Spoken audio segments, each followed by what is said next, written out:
Olá, meus caros.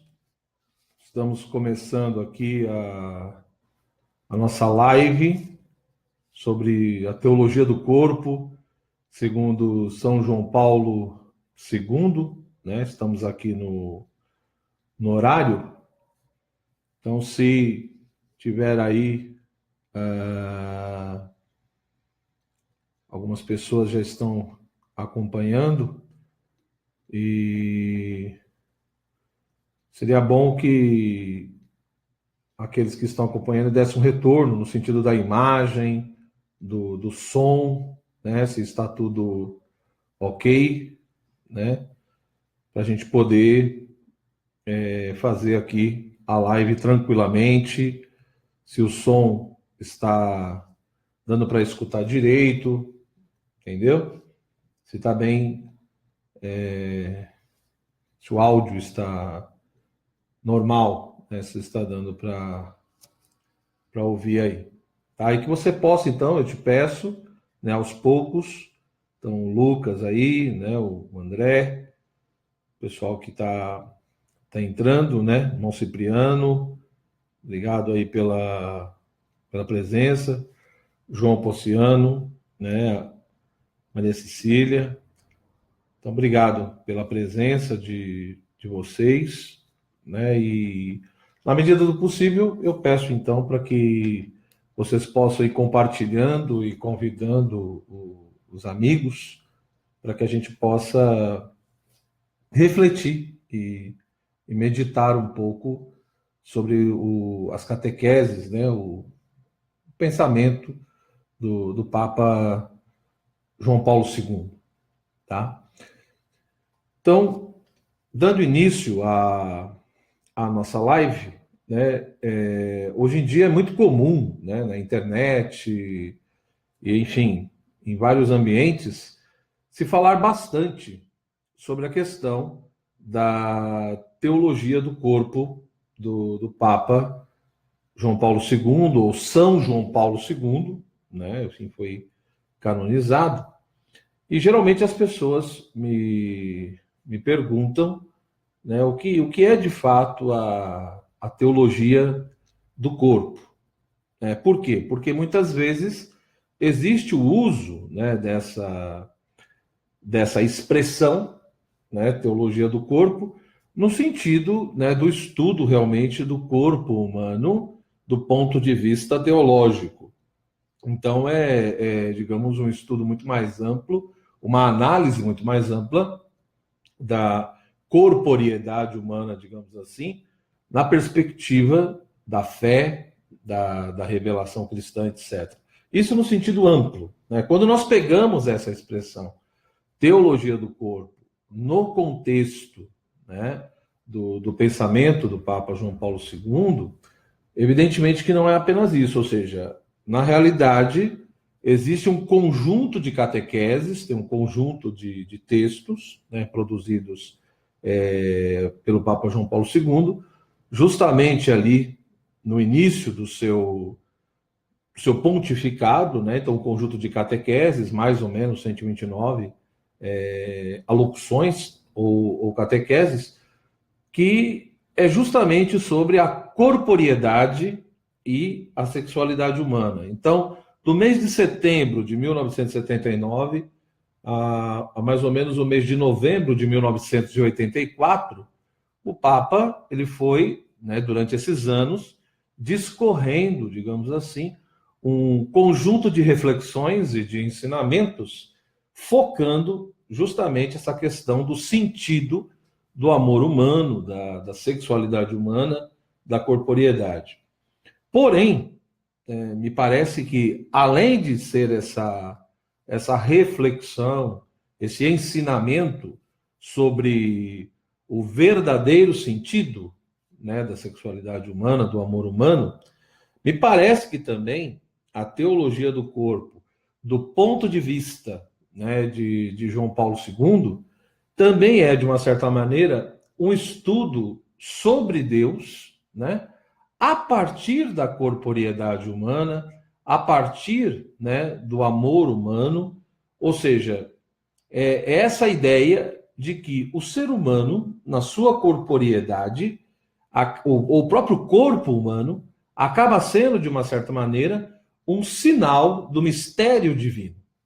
Então, é Deus não só falando conosco por intermédio do corpo do homem, do corpo da mulher, né?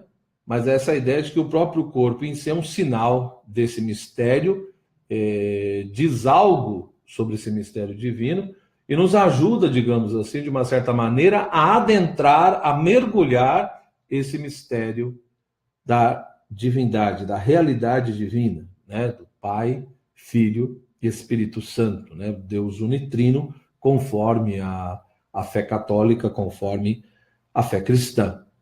Então, em primeiro lugar, eu gostaria de chamar a atenção justamente para isso, ou seja, nós estamos falando de um conjunto de textos, né, que fazem parte do magistério da Igreja Católica na época do pontificado de João Paulo II, nesse período que eu mencionei aqui, né? Além disso, muitas vezes me perguntam também, eu estou tendo a oportunidade, já faz alguns anos, por vários motivos, de vir estudando a teologia do corpo de João Paulo II, mas não só a teologia do corpo, mas também o personalismo de João Paulo II, por uma questão de pesquisa acadêmica, não só por questão da minha fé ou por interesses pessoais, mas por questão acadêmica eu acabei adentrando também e estabelecendo um grupo de estudo, um grupo de pesquisa, que discute justamente essa relação entre fenomenologia e cristianismo, focado, né, no pensamento de Karol Wojtyla, e não só, né, nos seus textos magisteriais, como essas catequeses, por exemplo, sobre a questão do amor humano, né, do verdadeiro sentido da sexualidade humana, mas também em obras e textos produzidos por ele, anteriores ao seu próprio pontificado, e durante já alguns 4 anos, mais ou menos, que eu venho estudando e investigando esses textos, continuo pesquisando, enfim, tem bastante coisa ainda a ser feita, né? E uma outra pergunta, repito, dentro desse contexto, as pessoas perguntam não só o que é a teologia do corpo, repito esses dois significados, então a gente tem que saber separar o que é a teologia do corpo no sentido muito mais genérico, enfim, comum, que é o termo que as pessoas usam, mas também esse sentido mais específico, né, no contexto do pensamento de João Paulo II. Mas, enfim, voltando à questão, uma segunda pergunta que geralmente me fazem é qual é a importância da teologia do corpo de João Paulo II. No meu entendimento, é uma questão bem pessoal mesmo, me parece que a teologia do corpo de João Paulo II, ela reforça, ela nos ajuda a compreender novamente, né, do ponto de vista antropológico, o ser humano na sua unidade profunda, né? O ser humano é uma unidade, ou seja, por mais que eu fale de uma dimensão corpórea, de uma dimensão de alma, né, ou de mente, ou de sentimentos e tantas outras coisas, o ser humano, se por um lado ele tem toda uma dimensão espiritual e tem uma dimensão material também, isso está profundamente unido, né? Ele tem uma unidade substancial. Então, de uma certa maneira, a teologia do corpo de João Paulo II, ela nos apresenta, digamos assim, por um lado, todo tipo de insuficiência do pensamento materialista, né? Então, todo tipo de insuficiência de tentar reduzir o ser humano a um fenômeno bioquímico, a um fenômeno fisiológico, né? E negando, portanto, todo aspecto de espiritualidade e de transcendência. Mas, por outro lado, a teologia do corpo, ela também acaba, digamos, nos ajudando a fugir de todo tipo de espiritualismo, né? Ou todo tipo de gnose também, né? Onde acaba-se muitas vezes se ressaltando exageradamente o aspecto espiritual em detrimento do aspecto material, do aspecto corpóreo. Às vezes até tendo uma visão extremamente pejorativa do corpo humano, aquela ideia bem gnóstica, né? De que a origem do mal estaria em tudo que é material, em tudo que é corpóreo, enfim, e uma hipervalorização da questão da matéria, do corpóreo.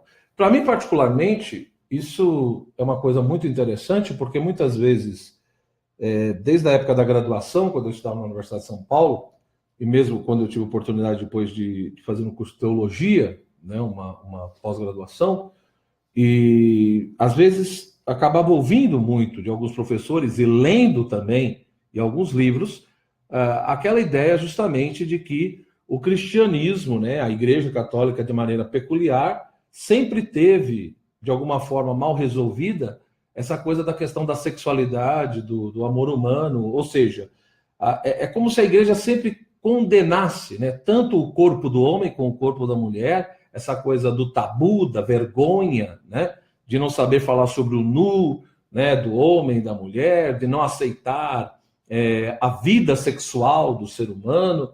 Então, eu sempre ouvi muito sobre isso, mas ao mesmo tempo eu achava tudo isso muito estranho, porque ao mesmo tempo que ouvia-se essas observações e acusações, lendo às vezes os documentos da própria igreja, né, e a própria Sagrada Escritura, e o que a igreja vem ensinando, e os próprios dogmas cristãos, né, ou seja, uma religião que defende o dogma da encarnação do Verbo de Deus, uma religião que acredita na Eucaristia como, né, o próprio Jesus, o corpo e sangue de Cristo, uma religião que defende a ressurreição da carne, né, uma religião que ensina que Deus nos criou, ou criou não apenas realidades espirituais, mas também realidades materiais, e que nos criou seres sexuados, nos criou homem e mulher à sua imagem e semelhança. E vários outros elementos, né? Então, o que a gente percebe é que o cristianismo, na realidade, ele é uma religião do corpo, não no mau sentido da palavra, né? Eu citei aqui alguns dogmas, por exemplo. Então, dizer que a religião cristã, a própria Igreja Católica, é mal resolvida e que condena a corporeidade, que condena a sexualidade, como se a sexualidade fosse o mal necessário para que para que exista a continuação da espécie, me parece que, no mínimo, isso é resultado de uma má compreensão do pensamento católico, enfim, cristão em geral. E a teologia do corpo de João Paulo II, ela é muito interessante porque ela vem reforçar, ou ela vem explicitar um pouco mais, né, justamente esses aspectos, né, da importância da corporeidade, não só do ponto de vista, né, constitutivo do ser humano, né, portanto, procura-se fugir, digamos, de qualquer tipo de reducionismo antropológico, mas justamente essa ideia de que eu tenho acesso ao mistério de Deus também pela dimensão da corporeidade, pela dimensão do amor humano e da vida sexual de um homem e de uma mulher, né? Então, por exemplo, na catequese número 19:4, João Paulo II diz assim: o corpo, de fato, e só ele, é capaz de tornar visível o que é invisível, o espiritual e o divino. Foi criado para transferir para a realidade visível do mundo o mistério oculto desde a eternidade em Deus e assim ser sinal dele. Então, esse trecho, por exemplo, é um trecho que sempre me chamou muita atenção nesses textos, né, do Papa, onde ele deixa bem claro que o corpo humano, né, ele é capaz de tornar visível aquilo que é invisível, né? De dar visibilidade, de tornar manifesto, né, mais presente ou mais claro, aquilo que aos nossos olhos naturais, físicos, nós não enxergamos, né? Ou seja, o espiritual e o divino se torna visível justamente por essa realidade que é a realidade corpórea. Ou seja, do ponto de vista de João Paulo II, o corpo humano foi criado justamente para transferir para a realidade divina esse mistério, né, que está envolto em Deus. Ou seja, o corpo foi criado por Deus para ser sinal, né, para ser sinal dessa realidade divina. Portanto, o humano, na sua totalidade, mas especialmente na sua corporeidade, nos ensina, né, de uma certa maneira, e nos ajuda a mergulhar nesse mistério de Deus, né? Então, em primeiro lugar, eu gostaria de chamar a atenção para isso, ou seja, esse é um pressuposto básico, né, da teologia do corpo de João Paulo II, das suas catequeses sobre essa questão do amor humano, da sexualidade humana, né?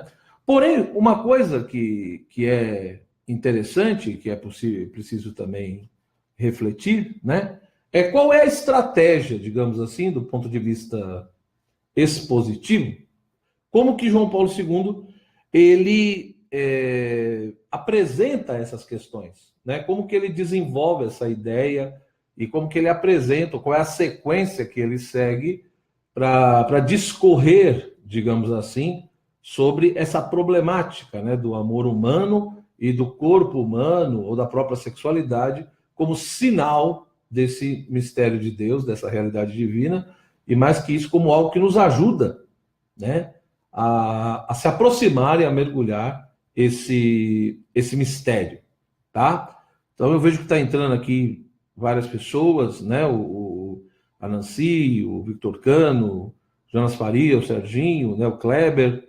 Então, obrigado aí, né, pela presença, várias pessoas mandando mensagem. Então, que vocês possam, né, repito aí, chamando aí, convidando outras pessoas. Nós estamos no início ainda da nossa live, né? Eu estou aqui apenas fiz apenas uma introdução, e Carla agora entrou aí também, né? Então obrigado pela atenção de todos. Mas voltando, né, na exposição que eu estava fazendo, uma pergunta que se impõe é qual é, digamos, a estrutura do pensamento dele, mas não só do pensamento, mas da exposição desses temas. E a estratégia de João Paulo II é bem interessante. Lógico que no desenvolvimento do texto, e uma das coisas que talvez dificulta um pouco compreender essas alocuções, essas catequeses, enfim, eu teria que ver como chamar tudo isso, mas geralmente o pessoal chama mais de catequeses, né? Mas são meditações e ensinamentos não muito simples, eu diria, né? Numa linguagem, né? E num concatenamento, numa articulação de ideias que não são tão simples assim, né? Requer não só um esforço de compreensão, mas também requer um certo conhecimento de algumas coisas, né? Então, por exemplo, ajuda bastante para compreender o texto, né, e as teses, enfim, as ideias que ele está procurando desenvolver, compreender um pouco, por exemplo, o pensamento tomista, né, o pensamento de São Tomás de Aquino, né, ou seja, em alguns momentos é nítido, né, o uso, a relação com pressupostos e princípios, né, de uma filosofia aristotélica tomista, mas muito mais que isso também, né, o método fenomenológico, tá certo? Criado por Husserl, né, e no final do século XIX, etc. Então, essa coisa da fenomenologia, mas principalmente do método fenomenológico e a compreensão e o uso que João Paulo II faz desse método, principalmente, né, que vai acabar interferindo de uma certa maneira na compreensão que ele tem da noção de experiência, né, o que é de fato a experiência humana, né, ou como se constitui essa experiência que o ser humano tem das coisas, do mundo, de si mesmo, né, e por aí vai. Mas também, por exemplo, tem muitos elementos, né, nítido do pensamento patrístico, né, de modo peculiar um pouco os comentários que Santo Agostinho fez ao livro do Gênesis, né? Então, todos nós sabemos que Santo Agostinho redigiu, desenvolveu alguns comentários sobre o livro do Gênesis, né, da Sagrada Escritura, contra os maniqueus, né? E em muitos trechos, né, a gente percebe não só uma semelhança, mas uma influência muito grande. Então, conhecer o pensamento agostiniano, esses comentários, alguns elementos do próprio pensamento tomista, né, do método fenomenológico, da mesma maneira, né, de alguns princípios exegéticos, né, em relação à Sagrada Escritura, né, o modo como no mundo moderno e contemporâneo se interpretava o próprio livro do Gênesis, né, Então, o chamado método histórico crítico, né, e principalmente voltado ali para o Pentateuco, né, então as teorias que na década de 70, 80, né, 90 ainda eram muito fortes, né, sobre a origem do Pentateuco, né, chamada, enfim, a tradição javista, a tradição eloísta, né, o modo de explicar a redação, né, a constituição e formação dos próprios primeiros livros ali da escritura. Isso também está presente nas catequeses. Isso não quer dizer, e aí que a gente tem que tomar muito cuidado, ou seja, essas fontes, essas referências, elas estão pressupostas no texto, elas são utilizadas por João Paulo II, e como eu disse, o conhecimento delas ajuda, né?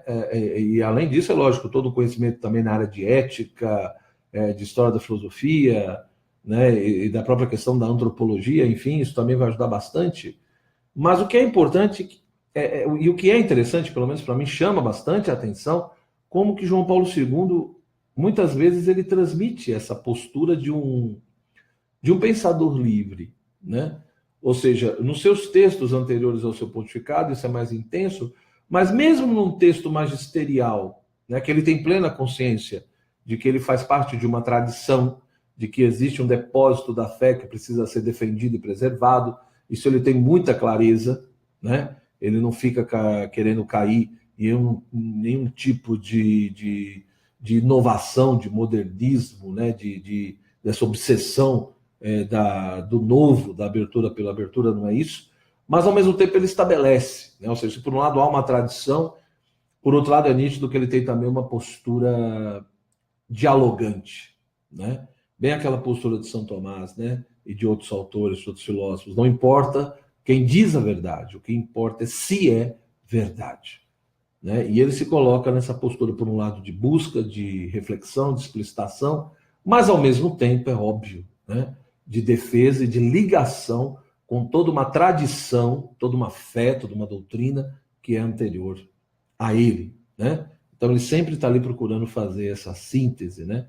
Entre, ao mesmo tempo, usar uma linguagem e uma exposição um pouco nova, mas que não chegue ao ponto de trair, né? Ou de contradizer, né? Digamos, elementos dogmáticos, etc., do próprio pensamento católico, ele, evidentemente, como sucessor de Pedro e guardião dessa fé, dessa tradição, dessa doutrina.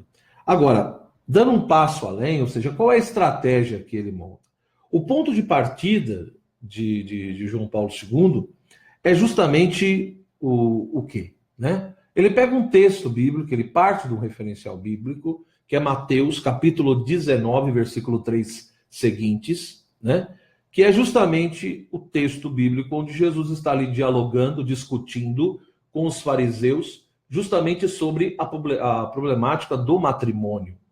E ele pega esse texto, quando os fariseus questionam Jesus, né, se o homem pode repudiar a sua mulher em divórcio, e Jesus diz claramente, né, que não, porque no princípio Deus criou o homem e a mulher, né, cada um deixa a sua casa, enfim, se unem, etc., para ser uma só carne.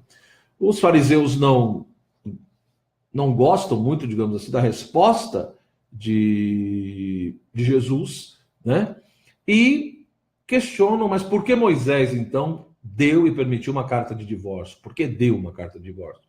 E a resposta de Jesus é por causa da dureza dos vossos corações, porque no princípio não era assim. E aí João Paulo II, numa boa parte das suas primeiras catequeses, em várias catequeses, ele vai chamar a atenção justamente para isso, né? Ele vai chamar a atenção para a necessidade de se analisar e explicitar o significado da expressão no princípio.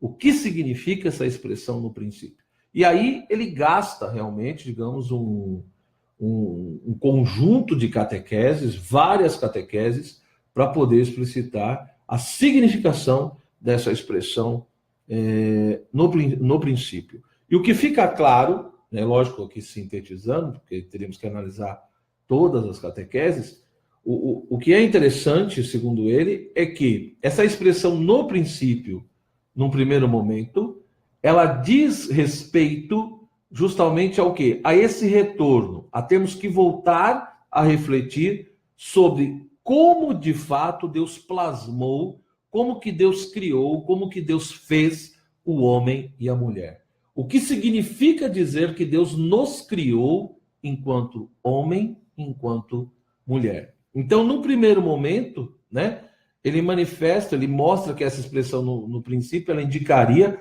nos lábios de nosso Senhor essa necessidade, né, ou essa preocupação de refletir sobre como o homem foi plasmado por Deus. O homem aqui, evidentemente, no sentido do ser humano, né? O homem, seja enquanto homem, enquanto mulher, ou seja, o homem no sentido tanto do masculino quanto do feminino, tá? Mas além disso, ele também mostra que essa expressão no princípio, de alguma maneira, nos lábios de Jesus, mostra a necessidade de se analisar e refletir o texto bíblico, ou seja, de se retornar ao livro do Gênesis, à Sagrada Escritura, ao texto sagrado. Né? Por quê? Porque se por um lado eu quero retomar, refletir como que realmente foi o plano de Deus, o desígnio de Deus, como que Deus criou o homem e a mulher, e qual é o sentido e o significado dele ter nos criado de uma determinada maneira. Ele fez a humanidade, ele fez o ser humano de uma determinada maneira, ou seja, enquanto homem, enquanto mulher. Mas por que nos fez assim? Qual é o sentido e o significado disso? Então, essa preocupação, essa necessidade de refletir sobre isso, implica também um retorno ao texto sagrado, ou seja, aquilo que Deus teria revelado no livro do Gênesis, principalmente de maneira peculiar nas duas narrativas da criação. E aí ele também, repito, vai gastar um conjunto de catequeses onde ele vai analisar a chamada primeira narrativa e segunda narrativa da criação. Ele vai chamar a atenção, né, ele vai propor, evidentemente, né, ele vai ensinar uma determinada interpretação ali, seja da primeira narrativa, né, da criação não só do mundo, mas do ser humano, e depois na segunda narrativa da criação. Então ele mostra como que no livro do Gênesis nós temos duas narrativas da criação. E nessas duas narrativas, se por um lado tem uma semelhança, por outro lado tem, digamos, peculiaridades fundamentais. Uma narrativa, né, como a primeira, que ressalta mais todo um aspecto objetivo, né, e toda essa dimensão de superioridade e objetividade do ser humano, como imagem e semelhança de Deus, mas, por outro lado, uma outra narrativa que mostra também que o ser humano tem toda uma estrutura interior, todo um aspecto de subjetividade, e que desde o início o ser humano busca e procura, né, se compreender, ter clareza do seu eu, da sua identidade e de quem ele é. Então ele vai fazer essa narrativa, né, ou melhor, ele vai analisar essas duas narrativas, explicitando a peculiaridade de cada uma. Mas o que é interessante de fato, segundo ele, né, tudo isso é feito pela necessidade de se explicitar a expressão no princípio. E, portanto, no princípio significa questionar, refletir como Deus nos criou, por que nos criou de determinado modo, qual é o sentido e a significação disso. E para recuperarmos isso, nós precisamos ir lá para o livro do Gênesis. Analisar as duas narrativas da criação, né? Uma que coloca, né, façamos o homem à nossa imagem e semelhança, e a outra que vai dizer que o homem foi criado, depois adormeceu, e da costela de Adão foi criado, né, Eva. Ou seja, a primeira narrativa apresenta ou descreve a criação do ser humano de um modo, e a segunda de outro modo. E o Papa, portanto, mostra, né, ou aponta qual seria a origem dessas narrativas, quais são as tradições que estariam por trás e quais seriam as características de cada uma. Agora, tem um ponto aqui que é, de fato, fundamental e que é muito interessante na teologia do corpo de João Paulo II. Ou seja, essa expressão, no princípio, significa esses dois pontos. Quer dizer, vamos ver como o ser humano foi criado por Deus e por que foi criado de determinado modo. Mas como que eu vejo isso? Nós não lembramos disso, não estávamos lá, de uma certa maneira, no sentido individual. Então, eu tenho que olhar para o livro do Gênesis e o que Deus revelou. Ou seja, o ser humano foi criado por Deus de que maneira? E aí, no entendimento de João Paulo II, a partir da leitura, da meditação e da análise do texto bíblico, principalmente usando a pessoa de Cristo como chave de leitura. Então, eu devo interpretar o livro do Gênesis tendo como referência, como chave de leitura, a pessoa e a vida de Jesus Cristo, a pessoa e a vida de nosso Senhor. Ele é a chave de leitura, ele é aquele, como ele fez com os discípulos de Emaús, que tem condições de nos explicar, de explicitar qual é o sentido verdadeiro ali daquele texto e o que Deus realmente estava revelando através daquelas narrativas. Ou seja, narrativas, como o Papa diz, que tem toda uma linguagem simbólica, metafórica, que nós não podemos pegar ao pé da letra. Então ele pega principalmente o capítulo 1, capítulo 2, capítulo 3, até a parte do capítulo 4, ou seja, o que interessa para ele é que, se nós queremos entender qual é o desígnio de Deus para o homem e para a mulher, qual é o verdadeiro sentido do amor humano, da vida humana e da sexualidade entre o homem e a mulher, nós precisamos retomar esse texto, e para isso nós precisamos interpretá-lo a partir da vida e da pessoa de nosso Senhor Jesus Cristo. E por que que isso é fundamental? Porque o texto nos daria duas coisas. O texto nos mostraria, esse plano original de Deus. Não foi por acaso que nós surgimos, nós somos frutos de um Deus que nos criou por amor e não por necessidade, E na medida em que o ser humano foi criado por Deus à sua imagem e semelhança, e disse crescei-vos e multiplicai-vos, tudo isso tem um sentido, tem uma significação. Ou seja, o ser humano, ao ser criado por Deus, homem e mulher, se de fato tivessem permanecido em Deus, amando-o, servindo-o, obedecendo, o ser humano deveria justamente o quê? Imitar a vida de Deus. Porque no fundo, a vida humana na sua totalidade é um grande dom de Deus. Então não só a minha corporeidade ou a minha alma, mas todo o meu ser, é uma dádiva divina. A existência, a vida, Deus me chama à existência, ele fundamenta o meu ser e eu continuo existindo porque ele de fato sustenta o meu ser. Então, ele não só me dá a existência e a vida, mas ele continua mantendo e sustentando tudo isso. Então, tudo é gratuito. Isso não quer dizer que isso já seja a graça. É aí que devemos tomar cuidado. A vida, a existência, a natureza humana, tudo que Deus nos deu é uma dádiva. Mas a graça de Deus não é isso. Isso ainda não é a graça. Isso é o que a gente chama de dom natural. Deus nos dá gratuitamente tudo isso. É uma dádiva. Só que a graça de Deus é outra coisa. Ela é da ordem sobrenatural. Então não vamos confundir as coisas aqui. Em outros textos, enfim, João Paulo II também chama a atenção para isso. Mas o que é importante é que Deus, na medida em que ele é uno e trino, Pai, Filho e Espírito Santo, ou como diria Santo Agostinho no seu De Trinitate, eu tenho o amante, que é o Pai, eu tenho o amado, que é o Filho, e eu tenho o amor, que é o Espírito Santo. Esse amor entre o Pai e o Filho. Então, o que ocorre na realidade, é uma comunhão profunda entre Pai, Filho e Espírito Santo.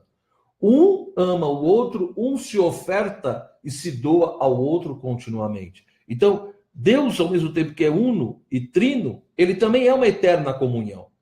Um se doando ao outro, um acolhendo ao outro, uma pericorese, como diria em grego. Essa interpenetração. que pressupõe uma capacidade de doação constante e de abertura e acolhida desde toda a eternidade. Ora, se o ser humano é imagem e semelhança de Deus, e ele é convidado a participar dessa vida de Deus, do ponto de vista de João Paulo II, em várias catequeses ali no começo ele chama atenção para isso, mas também depois, o ser humano, ao ser convidado a participar da vida de Deus, ele teria que, de uma certa maneira, reproduzir isso na sua vida. Ora, como que o homem e a mulher iriam reproduzir isso? Através da sua vida sexual. Ou seja, o homem e a mulher, um se doando ao outro, um se ofertando ao outro. E quando nós olhamos o corpo do homem e o corpo da mulher, segundo João Paulo II, nós vemos justamente na sua estrutura ali, biológica e anatômica, já mostra essa complementariedade e, portanto, essa dimensão esponsal do corpo. O corpo humano tem uma dimensão esponsal. Deus cria o homem e a mulher de uma determinada forma, não para que um usasse o outro ou submetesse o outro, mas um se ofertasse ao outro, um acolhesse o outro, e nessa doação mútua e complementariedade e de abertura à vida, pudesse imitar a vida divina, pudesse de fato imitar a Deus. E, portanto, o ser humano, para participar dessa vida de Deus, né, e ter essa comunhão entre si, com o mundo, com tudo, inclusive com Deus, bastaria de fato viver essa ordem natural, né? Seguir o que Deus mandou, o que Deus indicou. Mas o problema, né, duas coisas que ele vai chamar a atenção, é que ele vai dizer que, de fato, né, o ser humano não seguiu esse caminho. O ser humano achou que seria possível ser feliz longe de Deus e independente de Deus. E aí é interessante como ele chama atenção para duas coisas, ou seja, ele diz que para nós entendermos, né, ou seja, ele vai dizer, do ponto de vista bíblico, o primeiro problema, né, como que a gente entende toda essa dimensão que eu fui colocando aqui para vocês? No entendimento dele, nós precisamos chamar a atenção para 3 pontos, né? Tem 3 pontos fundamentais, digamos assim, para ir se compreendendo essa expressão no princípio, ou toda essa dimensão da natureza humana ali no começo, né? E o sentido desse amor humano, dessa vida sexual. Porque ele diz, bom, já que tudo isso, de uma certa maneira, foi perdido com o pecado original, né? Ou seja, é muito bonito falar que o corpo humano tem uma dimensão esponsal, e essa dimensão de unidade, complementariedade, e de procriação, e de abertura à vida, né? E de doação e acolhida mútua, isso é muito lindo. Só que quando você pega a história da humanidade, você não encontra isso na maioria das vezes, né? Quando você pega a humanidade, né, no seu desenvolvimento histórico, hoje em dia, não só hoje em dia, mas o Papa diz, desde o início da história, desde que o homem é homem, o que nós encontramos é uma outra coisa. É uma sexualidade profundamente desordenada. Um amor profundamente desordenado. O homem dominando a mulher, né? E a mulher também com as suas desordens, com as suas dificuldades. A vida interior do ser humano é extremamente confusa. Seja no âmbito da afetividade, do amor humano, da sexualidade, das relações humanas. Então, a pergunta que se faz é, mas qual é a origem de tudo isso? E aí, novamente, João Paulo II diz, é lá no livro do Gênesis, tendo Cristo como chave de leitura, que nós vamos compreender a origem dessa confusão e de todas essas divisões. E qual é a origem? É o pecado original. Ou seja, na medida em que ocorre o pecado de Adão, né, toda aquela questão da queda, e é lógico que o Papa tem um modo dele interpretar e explicitar isso, ele mostra que o pecado de Adão, movido pelo seu orgulho, né, pela sua soberba, ou seja, a serpente vem e tenta o ser humano. Ou seja, se o projeto e o desígnio original de Deus era tudo aquilo que eu falei aqui anteriormente, se o que Deus sonhava, se o que Deus desejava para o homem e para a mulher era uma coisa tão diferente, por que na história da humanidade, inclusive hoje em dia, tantas pessoas machucadas e quanta confusão na dimensão da afetividade da sexualidade, né? E tantos matrimônios não só destruídos por causa do divórcio, mas mesmo matrimônios onde os esposos estão juntos, mas que são totalmente distantes e frustrados, né? Muitas vezes estão apenas casados por mera conveniência. Então, é um fracasso também, né? não só, muitas vezes, daqueles que não deram conta de estar juntos, mas às vezes aqueles que estão juntos, mas ao mesmo tempo não estão. Então, qual é a origem dessa confusão, dessa divisão de tudo isso? Para o Papa, nós precisamos olhar o livro do Gênesis a partir de Cristo. Porque ali mostra o desígnio original de Deus, o plano original de Deus para o ser humano, mas também mostra um divisor de águas. Ou seja, para João Paulo II, a origem da história humana está na folha de figueira. Quando o ser humano sente necessidade de cobrir o próprio corpo, né, é ali que está a origem da história propriamente dita. É como se antes existisse uma pré-história bíblica, mas a história propriamente dita do ser humano começa com o pecado, né? A história humana é marcada pelo pecado, por essa desordem, né, gerada por uma atitude de soberba e de orgulho, de desobediência do ser humano. Então, ele faz justamente essa pergunta, né? O que aconteceu para que desse tudo errado, né? Para que não ocorresse dentro do desígnio de Deus? E aí ele mostra como que a serpente, ao tentar, né, nossos primeiros pais, qual foi a estratégia dela? Estabelecer um diálogo, né? O demônio vem representado na serpente e estabelece um diálogo questionando, né? Por que vocês não podem comer daquele fruto, né? Vocês podem fazer o que vocês quiserem? E a resposta é não, podemos fazer de tudo, mas não podemos comer do fruto da árvore do bem e do mal. E a pergunta é, mas por quê? Porque Deus diz que o dia que nós comermos morreremos. E aí começa toda a estratégia do demônio, ou seja, na realidade, segundo João Paulo II, o diabo procura mostrar, né, aos nossos primeiros pais, ali ligado na figura, né, do homem e da mulher, de Adão e Eva, que se o ser humano quer ser feliz, se o ser humano quer se realizar, ele precisa, com as suas próprias forças, buscar tudo isso. Ou seja, a primeira estratégia do demônio ao estabelecer o diálogo não é só gerar confusão, mas é colocar a dúvida dentro da mente e do coração do ser humano. Por que Deus fez isso? Porque ele te ama e quer te proteger? Não.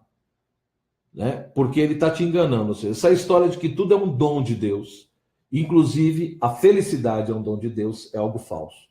Ou seja, se você quer ser feliz e se você quer algo na sua vida, você precisa conquistar com as suas próprias forças.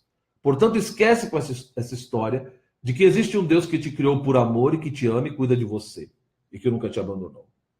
Você tem que lutar, você tem que ir atrás de tudo, né? E com as suas próprias forças conquistar toda essa felicidade. E aí João Paulo II chama a atenção disso e fala, aí está o erro. Né? A serpente conseguiu colocar a dúvida e conseguiu fazer com que o homem e a mulher duvidassem do dom gratuito de Deus. A vida não é um dom, a sexualidade não é um dom, a felicidade e a salvação não é um dom.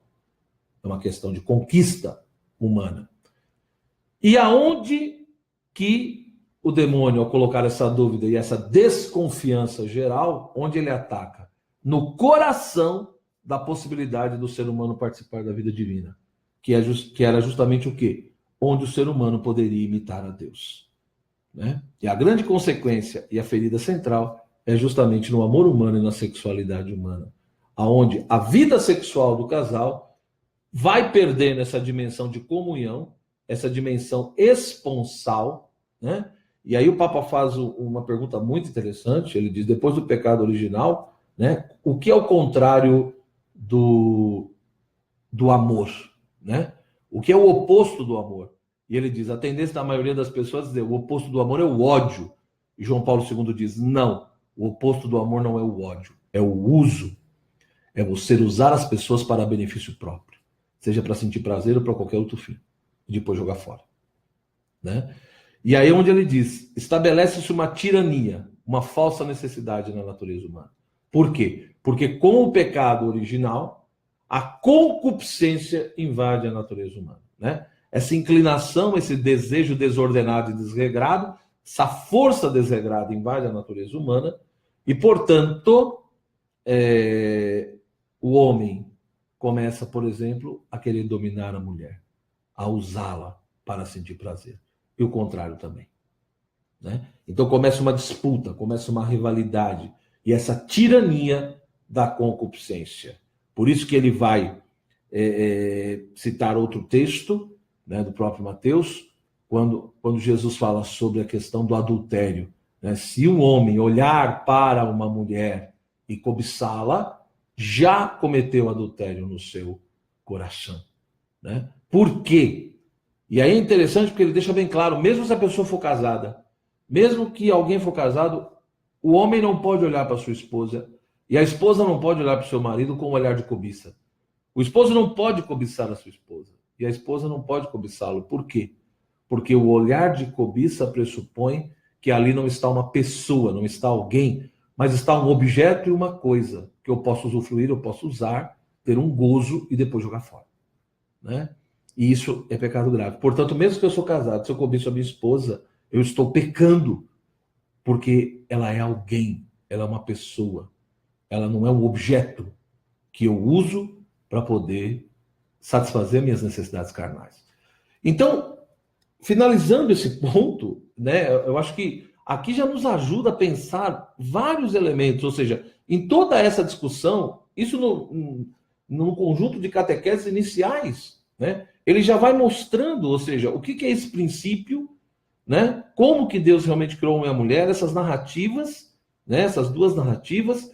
Aí ele mostra como que a gente tem acesso não só a esse texto, mas no próprio texto, na medida em que a gente pensa na unidade originária, né, na questão da unidade, na questão da nudez, né, como que de fato nós vamos compreender essa realidade humana no princípio.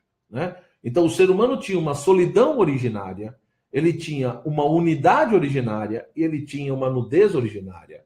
Essa solidão, essa unidade, essa nudez, bem compreendida, segundo João Paulo II, nos ajuda a entender essa realidade do ser humano antes do pecado original. Né? E, portanto, eu tenho ali uma solidão que não é a saudade que o homem tem da mulher, ou a mulher que tem do homem. O Papa mostra que essa solidão originária é uma solidão na nossa natureza, na nossa humanidade. Né? O ser humano, ele se sente só porque ele vê que ele é diferente. Ele olha a pedra, a planta, a montanha, o cachorro, e ele vê que não é nada disso. E que, ao mesmo tempo, também ele não é Deus. Então, quem sou eu? Então, essa dimensão de solidão, de crise de identidade, de busca da subjetividade, né? De busca de compreensão de quem de fato sou eu, e chegar a essa conclusão de que eu sou sozinho porque eu sou diferente. E sou tão diferente que o único que pode me realizar profundamente é aquele que me criou. O único que pode dar conta e resolver essa solidão profunda do ser humano é Deus. Talvez, por exemplo, muitos matrimônios estejam em crise porque a esposa, ela necessita de ser amada de uma maneira que o seu marido nunca vai poder amá-la. E o seu marido às vezes também está mal porque ele precisa de um tipo de amor que a sua esposa nunca vai poder dar. Ou seja, muitos matrimônios talvez estejam em crise porque o casal exige um do outro coisas que nenhum ser humano pode dar. Ou seja, por melhor que o seu marido seja, por melhor que a sua esposa seja, ninguém, nenhum ser humano pode nos amar como nós precisamos para nos curar dessa solidão profunda, segundo João Paulo II. A não ser Deus. A não ser Deus. Portanto, talvez a melhor maneira de eu ajudar minha esposa e meu esposo é ser um caminho para Deus, um canal da graça na vida dessa pessoa que Deus colocou na minha vida. Da mesma forma, essa estrada da solidão, ela abre caminho para a unidade, ou seja, ela leva o ser humano a sair de si mesmo e ir ao encontro do outro, a ter um desejo de unidade, a ter um desejo de comunhão e, portanto, a se libertar de todo tipo de ilusão, de autossuficiência absoluta, né? Então, a unidade originária era esse desejo de comunhão profunda. E a própria nudez mostrava não só a pureza de coração, a pureza de pensamento, mas principalmente a transparência entre o homem e a mulher. Ou seja, e por que estavam nus? Porque não tinham que esconder. E por que não queriam esconder? Porque não se sentiam ameaçados. Né? Essa é a questão. Mas na medida em que há o pecado original, tudo isso cai por terra. Essa realidade criada por Deus cai por terra, esse desígnio cai por terra, né? e a desordem, a concupiscência invade a natureza humana e começa toda uma tirania. E é o que o Papa chama de segunda descoberta do sexo. Então, uma coisa é a sexualidade, o amor humano, no plano original de Deus. Outra coisa é a vivência da sexualidade após o pecado original, onde um monte de desejos desordenados e a tirania da concupiscência invadiu a nossa natureza. E o que João Paulo II procura mostrar, então? Que o ser humano está abandonado, condenado? Não. O que ele mostra depois, em outros momentos, é justamente que há uma necessidade do quê? Da redenção do coração. Por quê? Porque a concupiscência não é um problema da matéria, não é um problema simplesmente da corporeidade, mas é algo que invadiu o íntimo do ser humano. É algo que sai do profundo do seu coração. Ou seja, é algo que atingiu a nossa alma também. Lembrando toda aquela coisa de que o ser humano é uma unidade. Então eu não tenho que satanizar o meu corpo, né? Mas eu tenho que buscar. Ele diz, perante a concupiscência eu tenho 3 opções. Ou eu cedo à concupiscência, isso não é uma boa resposta, porque ela vai destruir a minha vida e vai me levar a um vazio. Ou eu tento vencê-la com as minhas próprias forças, mas isso também é uma loucura, porque eu não dou conta, eu preciso da ajuda de Deus e da graça. Ou o terceiro caminho, que é o que ele propõe, onde eu busco uma sexualidade redimida em nosso Senhor Jesus Cristo, buscando ser um novo homem e uma nova mulher. A partir disso, então, dessa redenção do coração, ele mostra como, de fato, Cristo, na sua encarnação, na sua paixão, na sua obra de redenção, ele é a resposta de Deus a essa escravidão, a todo esse sofrimento que muitas vezes invadiu a vida humana, né? Ou seja, ele vai tratar justamente dessa necessidade da redenção do coração, né? E também vai mostrar toda essa relação com o mistério de Cristo, né? Como somos chamados à ressurreição da carne, né? Portanto, a essa vida nova, né? Ou seja, na ressurreição de Cristo, nós podemos ter a esperança de que um dia, de fato, ressuscitaremos como ele ressuscitou.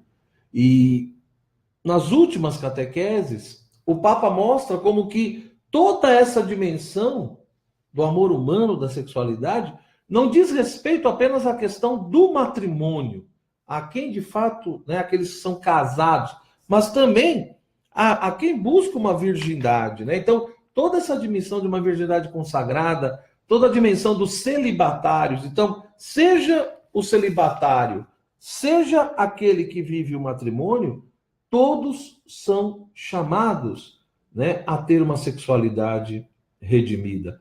Cada um, evidentemente, no seu caminho, na sua vocação, do seu modo.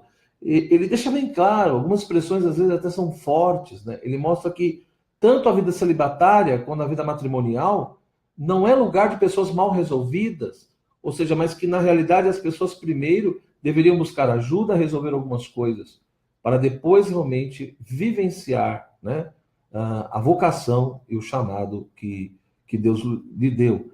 Agora, é importante como ele mostra, por um lado, o celibatário ajuda aquele que é casado ajuda o celibatário. Em que sentido, né? Então, por exemplo, o celibatário, na medida em que convive com pessoas casadas, digamos assim, ele mostra como que ele, como celibatário, também é chamado a viver toda uma dimensão de fecundidade na sua vida, né? Toda uma dimensão de dar frutos, toda uma dimensão também de ter uma sexualidade dentro do plano de Deus que venha fecundar, né? Gerar filhos espirituais, etc.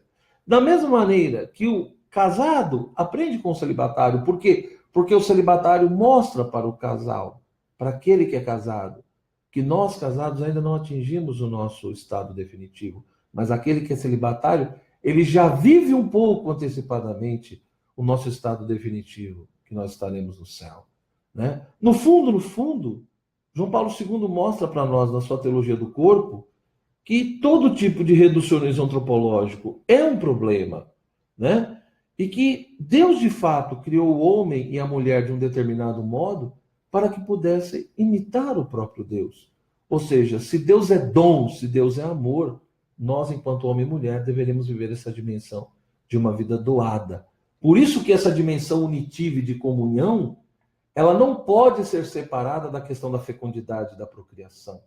Às vezes algumas pessoas criticam a teologia do corpo de João Paulo II, dizendo que ele frisa muito essa coisa da unidade, né? Do ofertar-se, do doar-se, mas nas últimas catequeses ele também deixa bem claro que não pode se separar a dimensão unitiva da dimensão procriativa, né? Na medida em que há de fato uma doação, uma entrega verdadeira, há uma abertura realmente à vida, né? Lógico que aí tem aquela toda a discussão da expressão de paternidade responsável, qual é o verdadeiro sentido do uso dos métodos naturais, né? Quando é legítimo, do ponto de vista do magistério da igreja, se fazer uso desses métodos. Mas o Papa explica, de uma maneira muito clara, em quais situações é legítimo tudo isso. E para nós não termos medo da vida, tá bom? Então, assim, o que eu tentei fazer aqui, meus irmãos, meus amigos, foi fazer uma apresentação, digamos assim, de alguns pontos da teologia do corpo de São João Paulo II, né? Lógico que o ideal é você fazer o que agora? Tem essas catequeses, tem nesse livro aqui, Homem e Mulher o Criou, que era da editora Edusc, né? Mas está esgotada, mas vocês encontram na editora Eclésia essas catequeses de João Paulo II. No próprio site do Vaticano, você encontra todas essas catequeses gratuitamente. É que eu acredito que seja mais prático comprar um livro, né? Mas o ideal é ler as catequeses agora, com todos os desafios e dificuldades que elas nos apresentam. Em português tem alguns livros e material que pode ajudar, né? Então tem esse daqui, né? Corpo e Transcendência, tá? Do Yaroslan Meregui, tá certo? Que é da edições da CNBB. Corpo e Transcendência, Antropologia de João Paulo II na Teologia do Corpo, é bem interessante. Eu gosto muito desse do Carl Anderson, né? Do José Granados, que é Criados para o Amor. Eu tenho a tradução de Portugal, mas se não me engano tem na editora da Canção Nova. Tem esse daqui do Yves Sene, que é A Sexualidade segundo São João Paulo II, que é da editora Princípio, lá de Portugal também, né? Esse da Mary Haley. Os Homens e as Mulheres são do Éden, que é da editora Giel de Portugal. E a Teologia do Corpo para Principiantes, do Christopher West, né? Então não tem muitas coisas assim em português, mas eu acredito que esse material possa ajudá-lo, servir como ponto de apoio. No meu site, né, www.geogracioso.com.br, tem um curso lá, mais ou menos de 4, 5 horas, que é uma introdução sobre a teologia do corpo de João Paulo II. Então, quem quiser também pode dar uma olhada lá. Mas eu agradeço aqui, sinceramente, a presença de todos, os comentários, né, que estão colocando aqui. Muito obrigado mesmo pelas observações, né, que vocês fizeram. O pessoal que colocou, às vezes, algumas observações no sentido de ideologia de gênero, com certeza não bate, né? Ou seja, o pensamento e a proposta da ideologia de gênero vai bem de encontro, né? Choca com a teologia do corpo de João Paulo II. Por quê? Porque ele quebra, né, qualquer tipo de possibilidade de dualismo, né? Ou seja, não tem como reduzir o ser humano ao aspecto biológico, né? Mas eu também não posso negar a dimensão biológica, ou seja, eu não posso dizer que o ser humano não é apenas a sua dimensão interior de subjetividade, como ele se vê, né? Ou seja, o meu corpo, a minha dimensão corpórea, existe um eu corpóreo, não existe só um eu psíquico. Na realidade, existe um único eu, e esse eu tem dimensões, né? Seja na corporeidade, no psiquismo, ou na dimensão espiritual, né? Então, há uma unidade profunda aí. Lógico que é um assunto delicado, difícil, né? Essa coisa de porque algumas pessoas têm determinadas dificuldades de se aceitarem, na sua unidade profunda, né? Mas, não, enfim, João Paulo II jamais concordaria com questão de ideologia de gênero, né? Ou seja, de fato, nós nascemos questão do homem e da mulher. Agora, por que a pessoa muitas vezes tem essa cisão interior na sua subjetividade, não consegue se ver e não se aceitar, né, dentro da sua estrutura de unidade, aí evidentemente que há uma multiplicidade de causas, e enfim, entraria em outros assuntos que eu também não me sinto tão preparado para discutir isso no sentido de psiquiatria, de psicologia, etc. Tá? Então, enfim, e a última coisa, eu gostaria de convidar vocês, né? No dia 9 de junho, nós teremos o nosso segundo Congresso Nacional de Teologia do Corpo, de Personalismo, de São João Paulo II. Será no Seminário Maria Mater Ecclesia do Brasil, em Tapecerica da Serra. Dia 9 de junho é um sábado, tá bom? E a partir das 8h30 da manhã até 5, 6 horas da tarde.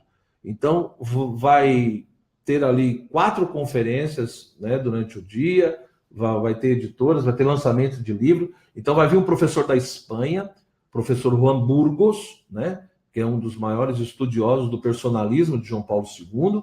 Então, ele vai vir para dar 2 conferências, tá certo? Vai fazer uma introdução sobre o personalismo e vai explicar a questão do método fenomenológico segundo João Paulo II. Então, isso o professor Juan Burgos. E vai haver o lançamento do livro dele pela Cultor de Livros sobre o que é o personalismo. Tá? Então, será bem interessante, né? Eu também estarei, eu vou dar uma outra conferência sobre essa relação entre ética e eros na teologia do corpo de João Paulo II, tá? E depois o padre Marcelo, que é do Instituto São Boaventura da Diocese de Santo Amaro, ele também vai ressaltar, digamos, aspectos da bioética, digamos assim, ligadas à teologia do corpo de João Paulo II. Então nós vamos ter 4 conferências, né? Vai ter lá almoço incluso. As inscrições já estão abertas, tá bom? Então, na minha página do Facebook, vocês encontram, eu vou colocar daqui a pouco novamente, vocês encontram lá o cartaz, né? E as inscrições já estão abertas até o dia 30 de abril, é um valor, tá certo? Depois de 30 de abril aumenta um pouco. Então, se você tem interesse de ir, eu aconselharia que você fizesse a inscrição nesse primeiro lote, que é mais barato. Eu não sei se está R$120 ou R$130. Está incluso o almoço, café e as despesas, né? Nós temos que pagar a viagem desse professor da Espanha, né? E outras despesas. Então, eu agradeceria muito se você pudesse divulgar esse segundo Congresso Nacional sobre Teologia do Corpo e Personalismo de São João Paulo II, que será no dia 9 de junho, no Seminário Maria Mater Ecclesia do Brasil. Qualquer dúvida, pode mandar e-mail para mim, meu e-mail é joel.gracioso, né? @gmail.com, tá? Ou deixar mensagem aqui na página do Face mesmo, ou mandar uma mensagem lá pelo meu site. É só se inscrever no meu site que você também recebe as novidades. Então, mais uma vez, repito, agradeço aqui a participação de todos, né?